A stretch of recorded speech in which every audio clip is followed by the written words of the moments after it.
Jadi saya Muhammad Raja Marzuki dengan NIM 191001688. Di depan ada pasien dengan penurunan kesadaran. Pertama kita akan melakukan initial assessment dengan melakukan pemeriksaan kesadaran dengan AFPU. Pak bangun Pak. Pak bangun Pak. Secara kata-kata tidak sadar, selanjutnya kita coba dengan rangsangan gerakan. Pak bangun Pak. Pak bangun. Dengan tepukan juga nggak sadar. Selanjutnya kita lakukan penekanan di area-area untuk melakukan rangsangan nyeri, bisa di sternum, bisa juga di ujung jari. Baik dari pasien tidak ada kesadaran, tidak ada respon. DCS S1, V1, M1 berarti pasien dalam keadaan koma. Selanjutnya kita lakukan pemeriksaan dari ABC pasien dengan menggunakan look, listen, and feel. Kita lihat pergerakan dinding dadanya di abdomen, apakah naik atau turun. Rasakan juga hembusan nafasnya, baik di sini hembusan nafas terasa dan juga sirkulasinya teraba, namun lemah. Selanjutnya saya akan melakukan pemeriksaan dari CRP untuk melihat dari capillary refill time.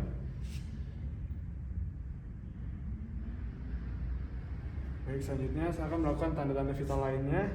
Yang pertama saya akan melakukan pemeriksaan dari suhu. Saya letakkan daksila sembari melakukan pemeriksaan tekanan darah.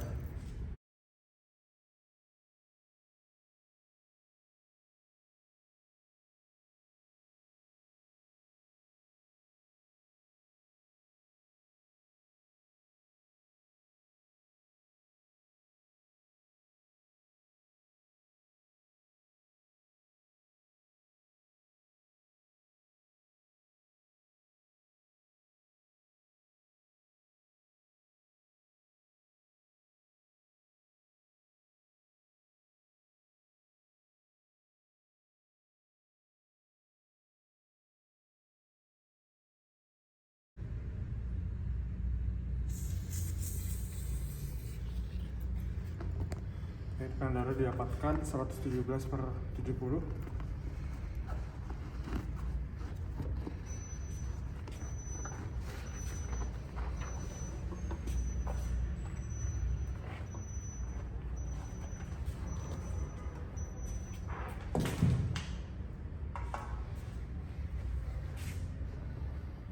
Untuk suhu didapatkan 38,8. Selanjutnya kita lakukan perhitungan nadi. TPK selama 30 detik dikali 2. Baik, kurang lebih dalam 30 detik didapatkan nadinya 45. Kita kali 2 berarti 90 beats per menit. Baik, setelah dilakukan pemeriksaan tanda vital, selanjutnya kita lakukan tindakan selanjutnya yaitu fungsi vena. Kita instruksikan kepada perawat yang berada di tempat. Selanjutnya dilakukan dengan anamnesis dengan keluarga. Baik, Ibu dengan orang tua dari Mas Afan tadi? Saya adiknya. Oh, adik. Baik, berarti Ibu tadi berada di tempat ketika Mas Afan tadi terjatuh? Sebenarnya saya itu lagi ninggal sebentar sih, terus tiba-tiba pas saya balik, loh kok sudah nggak sadar gitu. Oke, bisa diceritakan nggak sadarnya kira-kira kenapa? Pak ini mungkin tahu. Oke, jadi kan tadi kan kita lagi nunggu Grab.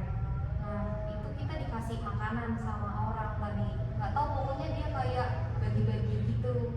Nah, saya kan mau cuci tangan dulu sebelum makan. Nah, Mas Afan itu udah langsung makan aja gitu.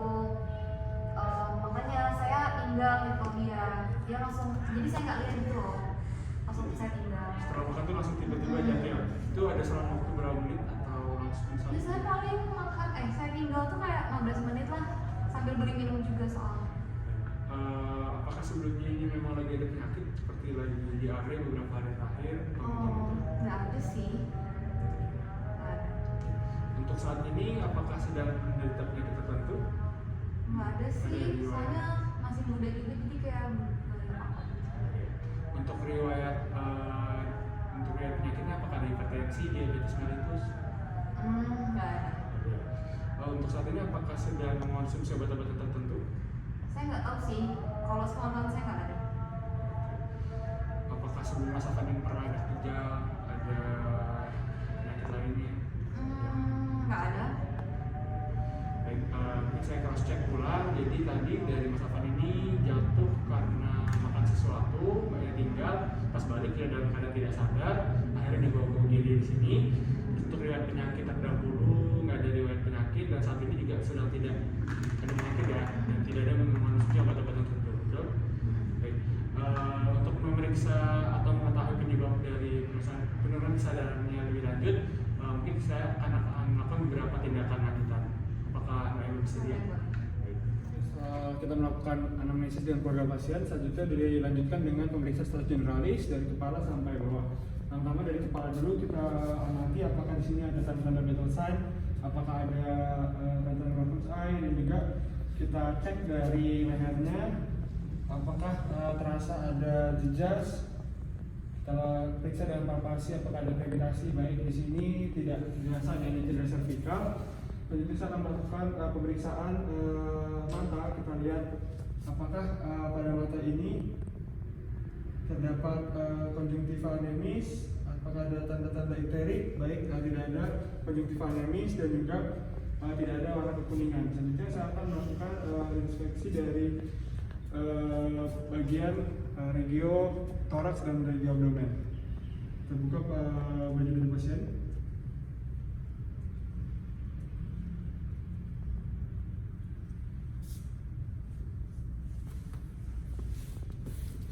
Baik, pertama kita inspeksi dulu bagian dari permukaan toraks dan abdomen. Baik, di sini saya tidak melihat ada tanda-tanda jejak, saya tidak melihat adanya tanda-tanda kelainan kulit, saya tidak melihat tanda-tanda inflamasi, tidak ada cicatrix, tidak ada striae, dan juga tidak ada tanda-tanda laserasi. Selanjutnya dan juga apakah dari regio toraks dan abdomen apakah ada tanda-tanda fraktur? Baik, di sini saya tidak menemukan adanya kelainan.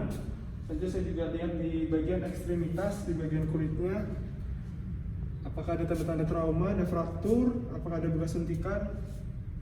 Baik, di sini di kedua ekstremitas atas tidak ada tanda-tanda kelainan. Selanjutnya saya akan melakukan auskultasi untuk toraks terlebih dahulu dengan menggunakan stetoskop.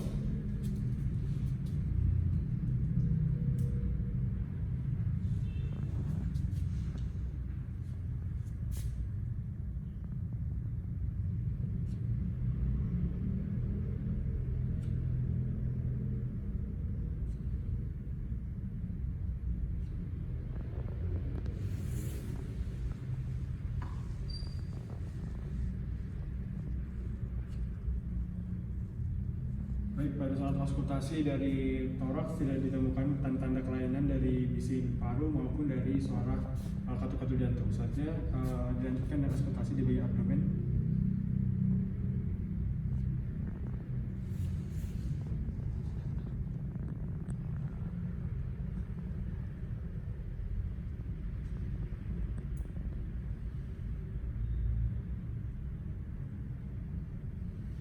Baik, pada pemeriksaan auskultasi di abdomen juga tidak ditemukannya ada suara-suara tambahan atau suara-suara lain, hanya didengarkan suara bising usus Gitten Gardus.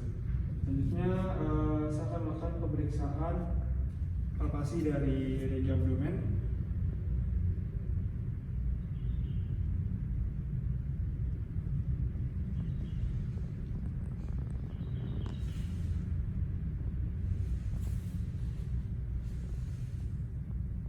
Baik, pada saat palpasi dari regio abdomen saya tidak merasakan ada tanda-tanda massa, adanya asites, dan juga tidak ada perbesaran organ dari hepar maupun ginjal dan sperm. Selanjutnya dilanjutkan dengan pemeriksaan neurologi. Pemeriksaan pertama kita cek dulu bagian matanya dan bagian pupil. Setelah itu kita lihat respon pupil terhadap cahaya. Yang menggunakan pen light.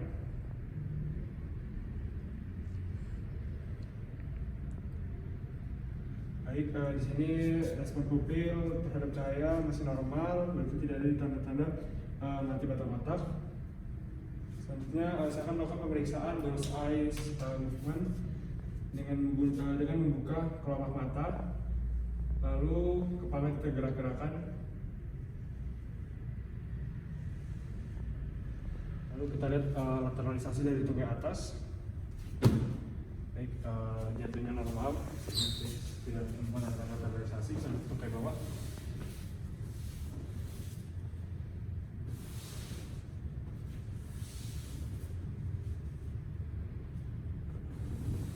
Baik, untuk tungkai bawah juga normal, tidak ditemukan tanda-tanda lateralisasi. Jadi kita lakukan pemeriksaan dari refleks fisiologis. Yang pertama kita lakukan pemeriksaan dari refleks bicep terlebih dahulu.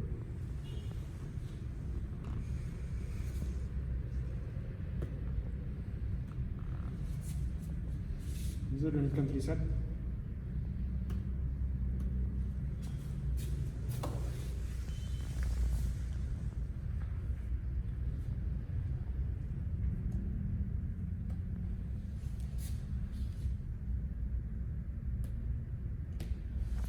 Oke, selanjutnya kita lakukan pemeriksaan dari refleks patella dan Achilles.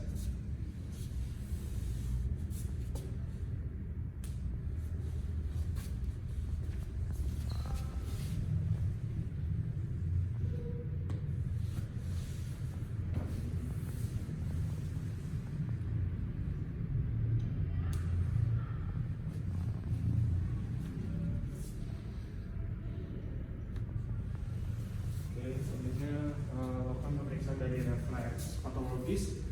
Pertama kita lakukan pemeriksaan refleks Hoffman dan Tromler.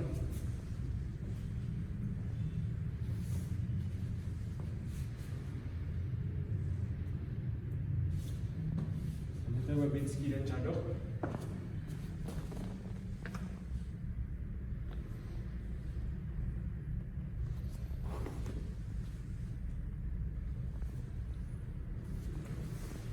Baik, setelah itu kita lakukan pemeriksaan Brudzinski 1 untuk menilai apakah ditemukannya kanker kuduk. Pertama-tama kita letakkan tangan di bawah leher dan tangan kanan melakukan penahanan di bagian dada. Lalu kita dorongkan, apakah ada ditemukan tahanan. Baik, di sini didapatkan tahanan. Setelah melakukan pemeriksaan kanker kuduk dan Brudzinski 1, selanjutnya dilakukan pemeriksaan dari pemeriksaan lasek. Akan dorong langsung. Selanjutnya connect side. Kita kubus 90 derajat lalu dorongkan. Selanjutnya pemeriksaan Brudzinski 2. Kita lihat apakah di sisi sebelahnya terdapat gerakan. Kita lakukan di ekstremitas satu lagi.